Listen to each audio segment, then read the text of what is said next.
Hi, everybody. Welcome to English Digest. I'm Tom. Hi, I'm Stephanie. Welcome to the month of May. That means we're getting closer and closer to summer vacation. Or if you're a senior in high school or a senior in college, you may be looking forward to graduation. And you probably already made your career choice by now. But if you're still maybe in your earlier years in junior high or early years of high school, you might be thinking about your future career. And today we're going to talk about a possible career in architecture, becoming an architect. That's right. When my parents decided to build their own home, I think I was around 12. They went to an architectural firm, a group of architects who worked together, and they told this guy that they picked to be their architect what they wanted, and then he turned their ideas into an actual plan. So we're going to be talking about what it means to be an architect. What exactly do they do? If you're still thinking about what you want to do for a career, this is a good program to listen to. It should be. So, although I must have a little bit of a disclaimer here because I never considered a career in architecture myself. No. So maybe I'm not the person to listen to, but we do have an article here that does talk about some of the things you need to consider if you want to consider a career as an architect. So let's get to it. Let's read through the entire contents of our lesson now. One time.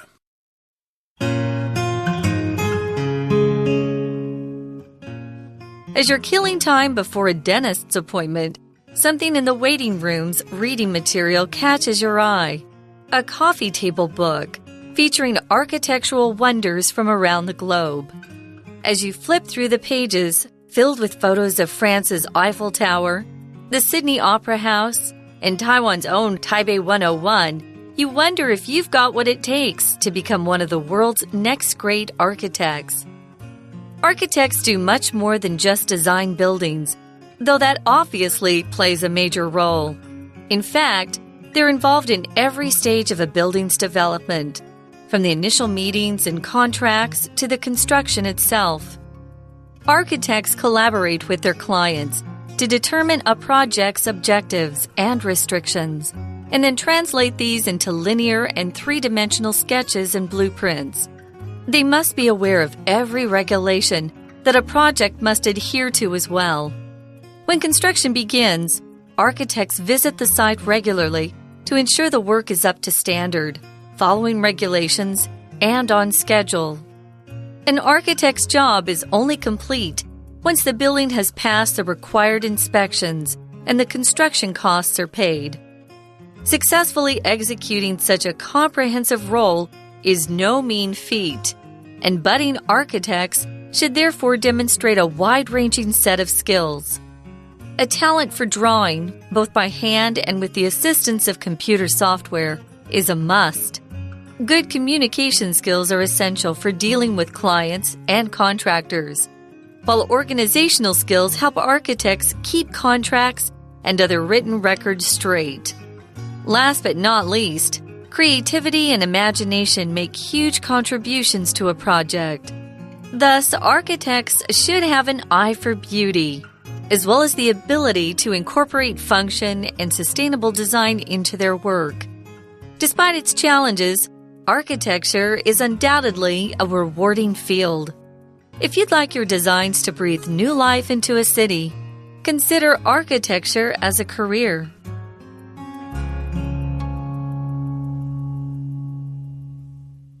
Okay, let's talk about your potential career here as an architect. And notice the title here. It's Architectural Aspirations. So first of all, we should deal with this word architectural. That's the adjective form of architect. An architect, of course, is the person who designs building. Architecture is the science of designing and building buildings or structures. And architectural, as I just said, is the adjective. And these are aspirations, which means your desire to do something. You've got a dream to become an architect. So architectural aspirations means you have a dream of becoming an architect. We often use this word aspiring, which is also an adjective that you can use to describe someone who has a goal or an ambition, maybe a dream to become something in the future. Maybe you are an aspiring singer or an aspiring athlete, things like that. Maybe you want to play for the MLB someday. You're an aspiring baseball player. Here, your aspirations, your hopes and dreams are to become an architect. So let's take a look at the first paragraph here. We're setting the scene, as we typically do. As you're killing time before a dentist's appointment, something in the waiting room's reading material, those are magazines and things you can pick up and read, it catches your eye. So you've got a coffee table book featuring architectural wonders from around the globe. If you're killing time, guys, it means you're doing something while you're waiting for something else to start. And you've just got some extra time. I usually kill time by watching something or surfing the internet. Maybe your friend's going to come over at 4 and it's only 2:30, so you kill some time by watching a movie online, something like that. So you're killing time by just flipping through this coffee table book. There are a lot of coffee table books. They're usually not square. They're kind of rectangular. Usually they have different shapes and they're large. And they usually are filled with beautiful pictures. Maybe they're pictures from a famous artist, or somebody has gone to a particular country or region of the world and they've taken glorious photos, and you just kind of look at them. They're not really books to read. There's not a lot of written words in them. But this one has architectural wonders, really great creations from around the globe. Well, I suppose they put those books out in dentist offices because people are kind of nervous about seeing the dentist. Most people don't like to go to see the dentist. But in any case, yes, you're looking through some of these books, and one features architectural wonders from around the world, around the globe. So as you flip through the pages filled with photos of France's Eiffel Tower, the Sydney Opera House, and Taiwan's own Taipei 101, you wonder if you've got what it takes to become one of the world's next great architects. Okay, so there's the word architect there, a person who designs things. They write up the blueprints and stuff like that. But of course, as you're looking through these books, you are flipping through the pages. To flip usually means to turn something over. If you're frying pancakes or hamburgers, of course, you cook one side and then you flip it over. But here, you're just kind of turning through the pages. You're not really reading the text so much. You're just looking at the pictures, flipping through the pages. And of course, these are architectural wonders. So of course, you're going to have the Eiffel Tower in Paris, the Sydney Opera House, maybe the Empire State Building, the Statue of Liberty, or things like that. They're all going to be in there because they are architectural wonders. And you're wondering, hey, after I get this root canal done, after I get all that pain over with, I think maybe I'll consider a job as an architect. Maybe I'll apply to architecture school. Yeah, that root canal, 根管, I think, if I remember. That's it. Oh, the we hate those. Word, the most scary word in the English language. We hate pain, I know. Well, I wanted to mention a couple of other ways you can use flip. Girls, you can flip your hair back over your shoulder. A boat can flip. The waves are really high. Maybe there's a typhoon coming in. A boat can flip over. You do flip pancakes, hamburgers. The reason I'm giving more scenarios is because this weekend I thought, I don't always know how to use Chinese verbs. So we're telling you how we use them, because you can't just look up in the dictionary and assume it's the same usage. So be careful with those. Flip. You think Chinese verbs are hard? Try Japanese ones. Those are really weird. But in any case, yes, you're flipping through the pages, looking at these wonderful big blow-ups, these big color pictures. Beautiful. And you're wondering about becoming an architect yourself. You want to study architecture. What's that place in Cooper Union or something in New York City? I sang there. Oh, you did? Yes. Okay, that's a famous architecture school. It's down by NYU. Yeah, that's a wonderful place to go. And they often have musicals and plays there because they've got a nice space to perform in. Yeah, kind of cool. If you get the chance, go check it out. I heard that going there is better than going to Harvard, actually, if you want to go study architect. Well, that makes sense, yeah. It would, but in any case here, it goes on to say, architects do much more than just design buildings. Though that obviously plays a major role. So yes, when I was told about architecture when I was a kid, I thought they just designed the buildings. Me too. Somebody else builds them. But no, it turns out that they do more than just design those buildings. but that does play a major part, and that's probably the very beginning or the first thing they do is actually make the design. In fact, they're involved in every stage of a building's development, from the initial meetings and contracts to the construction itself. So yes, you're probably wondering how those buildings go up. They seem to be popping up all the time, all over the place, but there is a pretty long procedure there, according to this. Yes, they do design, but they've got to meet with people. Well, what kind of design are you thinking about? Well, we want this and we want that. Okay, here's our first suggestion. No, I don't want it like that. You probably have to go back and forth all the time. Communication problems and things like that. So, of course, that's a part of the process. I think a good word to describe what architects do is they oversee the design and building of whatever they've designed. They're not actually doing the construction, of course. Those are contractors who come in, but they oversee it. They kind of supervise the whole project. Architects, it says, collaborate with their clients to determine a project's objectives and restrictions, and then translate these into linear and three-dimensional sketches and blueprints. So just like they did with my parents, an architect would have clients come in, and clients could go, well, I want 4 bedrooms. I want a big family room. I want the bedrooms separated. I want the kitchen to look like this or be in this shape. And they'll sketch out something, and usually, you go through different rounds. The first version isn't really pleasing to the client, or they want to change a couple things. But it's fun to work with an architect who's really creative. So if you have objectives, it just means you have goals. But I think we tend to use objectives more when we're talking about business rather than just your personal life. I wouldn't say, I have some objectives to accomplish this year. It's a little more formal. I would use it more with business. Use goals if you're talking about your own life. And what are restrictions, Tom? Basically, limits, okay, how far you can go with something. In this particular case, it might be how tall the building can be, how much space it takes up, what kind of materials it uses. You have to know about those limits or restrictions.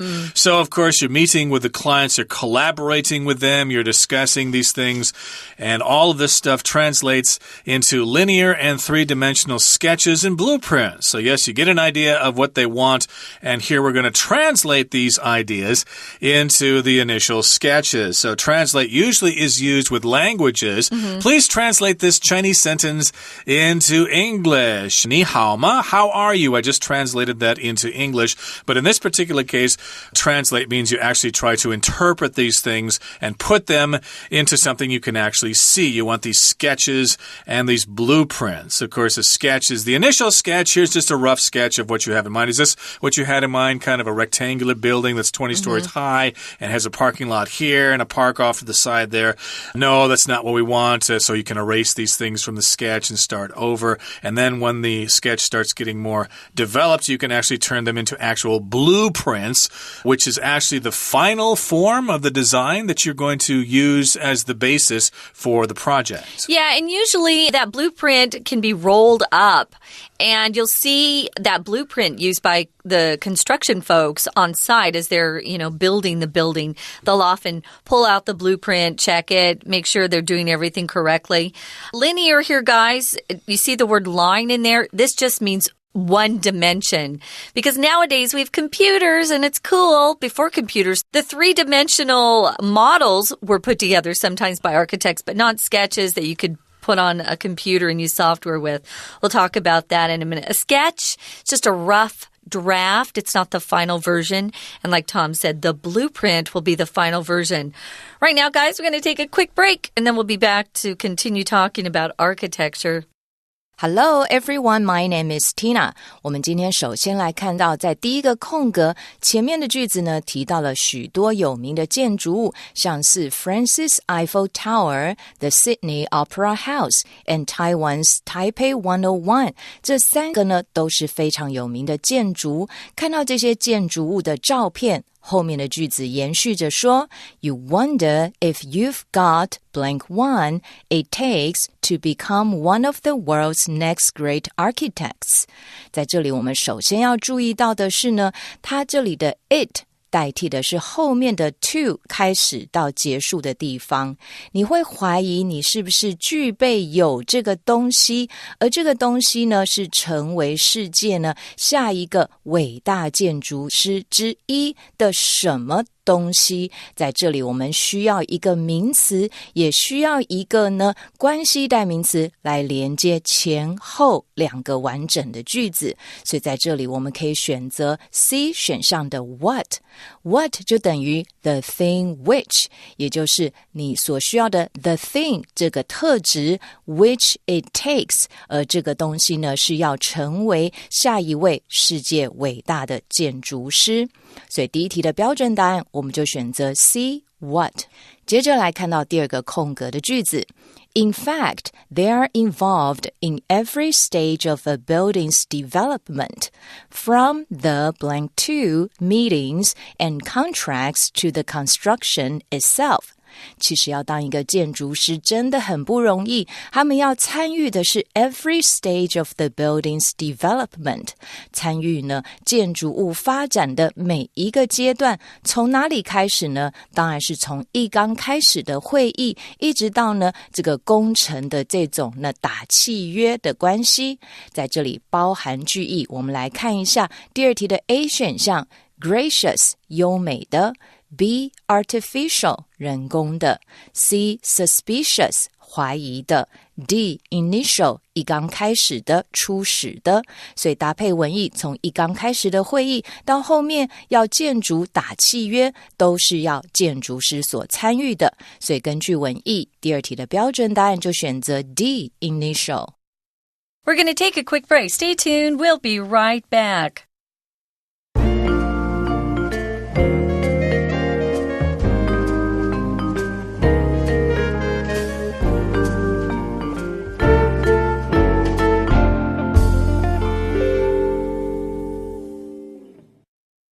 Okay, everybody, let's continue talking about a possible lucrative career in architecture. So, again, we're talking about the process here. Yes, the architects do design the buildings, but, of course, they need to collaborate with the clients and come up with some sketches and blueprints. And then, of course, they need to monitor and supervise the entire procedure. And that's where we left off here. We were talking about the final sketches and the blueprints. And they must be aware of every regulation, the architects here. They must be aware of every regulation that a project must adhere to as well. So if you're aware of something, you know it's there. A regulation, of course, is probably some kind of law. And these are regulations that the government hands down. You know, you have to fit within the regulations. Again, some examples I mentioned before, the size of the structure, where it's located, the materials used, the impact on the environment. All of those are regulations. And in this sentence here, we have the phrase to adhere to, which means to stick to. Basically, it means they need to know about the regulations that they must obey or recognize. Right. So when construction begins, architects visit the site regularly to ensure the work is up to standard. So it meets all the standards or regulations that they've been given, that they're following regulations, which is important, and they're on schedule. Typically, buildings are always behind schedule. I don't think a building is ever ahead of schedule, especially homes. If homes are being built, they're always behind schedule. It's frustrating. So an architect's job is only complete once the buildings pass the required inspections and the construction costs are paid. So if you're going to inspect something, you go and you look at something carefully, you examine it to see what's going on. We'll have inspections after earthquakes here in Taiwan. I noticed in my building, we had a guy downstairs with my 管理员 superintendent. Security guard or something. Well, we call them supers in New York City. Yeah. But they were checking to see if there were any big cracks that they needed to fix. He was inspecting the walls. That's called an inspection. That's the noun form of the verb to inspect. Your car will need an inspection from time to time. It will need to pass inspection. And I guess at a certain point, the architect's job is done and they can move on to the next project. Now, here in the next paragraph, it says, successfully executing such a comprehensive role is no mean feat. and budding architects should therefore demonstrate a wide-ranging set of skills. So successfully executing a role like this, to execute just means to carry something out, basically to do it. This is a comprehensive feat, comprehensive role. Comprehensive means it includes all sorts of things. It involves not just the designing, but the monitoring of the project, meeting with the clients, checking the materials, doing inspections and stuff like that. So it's comprehensive. You could also say that comprehensive is complete. It considers everything. And it's no mean feat. No mean feat here means it's not something easy to do. It is something quite difficult to do. Yeah, so no mean feat. And budding architects, those are architects that are just starting out. If a flower blooms, it starts with a bud, and then it blooms, and it's a full flower. Well, budding architects are just folks who are just starting out in their careers. They should therefore demonstrate a wide-ranging set of skills. You can't just think you're going to sit at a computer and design a building. You have to interact with people. So I would say you need a pretty good personality and a desire to want to be around other people. Some people don't, that's fine. I need to find a different career. This requires a talent for drawing, both by hand and with the assistance of computer software. Tom, you were looking up software that they used, weren't you, before we started? Yeah, CAD-CAM, computer-aided design and computer-aided manufacturing. I've seen that term quite a bit, but it sounds kind of old to me. But in any case, yes, you need to know all about designing with that software. And you got to have a talent for drawing, not necessarily drawing sketches in an art class or something, but to draw sketches of buildings and things like that. You got to do it both by hand and with the assistance of computer software. It's a must. You got to know those things. You also have to have good communication skills. They are essential. They are necessary. For dealing with clients and contractors, you have to talk to the clients. Sometimes they don't know exactly what they want themselves. That's true. They only know what they don't want. They don't know specifically what they do want. So sometimes you have to be a mind reader, and then you have to talk to the contractors who actually do the building. This is what we need. These are the materials we need, etc., etc. And we have this budget. And while organizational skills help architects keep contracts and other written records straight, keep them organized. And of course, organizational skills. You can't lose stuff. You can't be Hutu, you can't be confused. No. You can't be a dog running around without its tail or something like that. You got to basically keep everything straight, remember everything. You got to be a smart cookie. Yeah, if I walk into an architectural firm and the architect I'm assigned to or that we pick out has a really messy office or even a desk space, I would start to worry a little bit because you want someone who's very detail-oriented. That's really important because every little part of that building design needs to be exact. They have to remember to, think through everything and keep records straight. Last but not least, so it's the last thing we're mentioning, but it's not the least important. It's really important too. Creativity and imagination make huge contributions to a project. A contribution is either something you give or donate to help something. Maybe you're helping in a project. You're helping to complete it. What was your contribution? Well, I worked on this wall over here. Or when my company in New York was moving into a new office, I helped clean before we moved in. That was my contribution. Guys, I hear a lot of people in Taiwan say contribute. It's contribute. So the zhongyin is on trit, contribute. And this is contribution on the third syllable. Sorry about that. English is crazy. I think I've heard British people say contribute Yeah, before. the British do it. Sometimes they do that, but contribute is the American pronunciation. Right. That's the verb, but contribution is the noun. So you have to have creativity and imagination. You want your building to stick out if you want to attract customers and stuff like that. Yeah. Thus, architects should have an eye for beauty as well as the ability to incorporate function and sustainable design into their work. So yes, incorporate, work them all together. Function is going to do what it's supposed to do. And sustainable design, something that can be used for a long time and be good for the environment.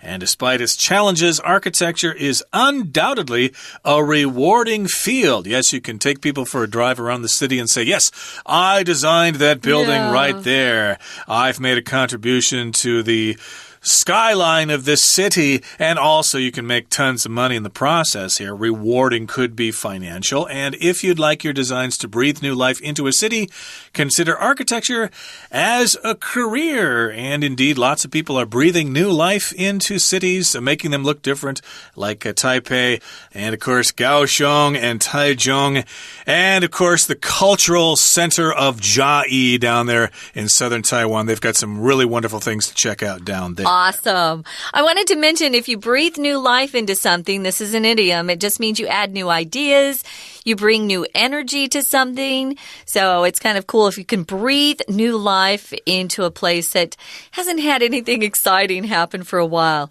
So right now, we're going to listen to someone who's always exciting. That's our Chinese teacher. We'll be right back.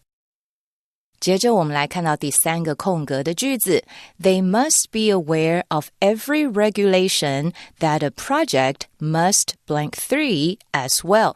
建筑师呢还要能够意识到每一个建筑法规，在这里的 regulation 代表着呢就是规则规范，而这些规则跟规范呢是 a project must怎么样呢？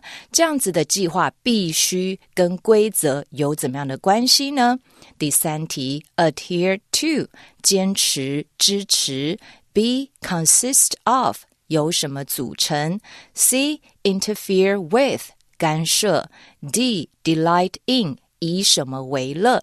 当然咯，建筑师要支持要坚持的呢就是建筑的法规，所以第三题根据文意我们选择 A 选项 adhere to。 第四个空格的句子An architect's job is only complete once the building has passed the blank 4 inspections and the construction costs are paid. 什么时候建筑师的工作才完成呢？首先这里谈到的是这个建筑物要通过怎么样的检视 Inspections 是有检视的意思，然后后面还提到呢这些建筑的费用要能够付清才算他的工作完成。第四题我们说这样子的检视跟审查是被需要的，所以在这里用 VPP 表被动。第四题我们选择 C required。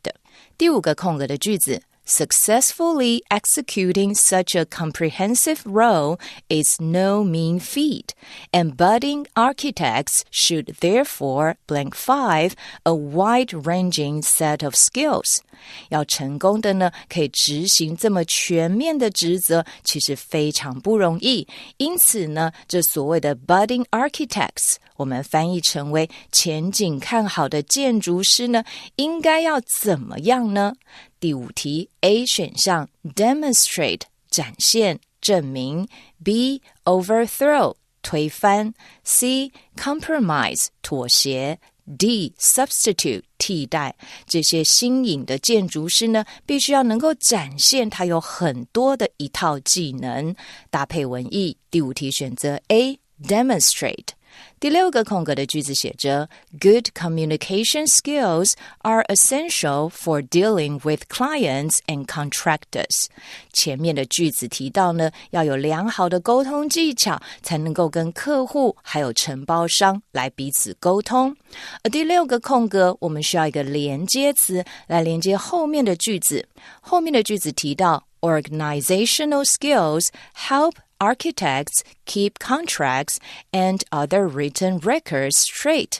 它也要有组织的能力，可以帮助建筑师让契约跟其他书面的记录呢保持简单明了。在这里是讲到前后两个，我们来比较对照，都要有这样的技能。所以第六题我们可以选择 B 选项 while， 在这里可以解释成为然而。好的沟通技巧很重要，然而呢组织能力也是很重要的，所以第六题搭配文意，我们选择 B 选项 while。 第七个空格的句子 Despite its challenges, architecture is blank 7 a rewarding field. 看了这么多的挑战，但是建筑学呢是怎么样非常呢有意义的领域。第七题 A roughly 粗略地 B accordingly于是 C deliberately 刻意地。D, undoubtedly, 毫无疑问的，它毫无疑问的是一个非常有意义的领域。搭配文意，第7题我们就选择 D 选项 undoubtedly。OK, 以上就是今天的课文讲解，谢谢收听。Okay, everybody, thank you so much for joining us in our program today. And if you ever become a highly successful architect and you were inspired by our program, well, we're happy to have made a contribution to your career. From all of us here at English Digest, I'm Tom. I'm Stephanie. Goodbye. See ya.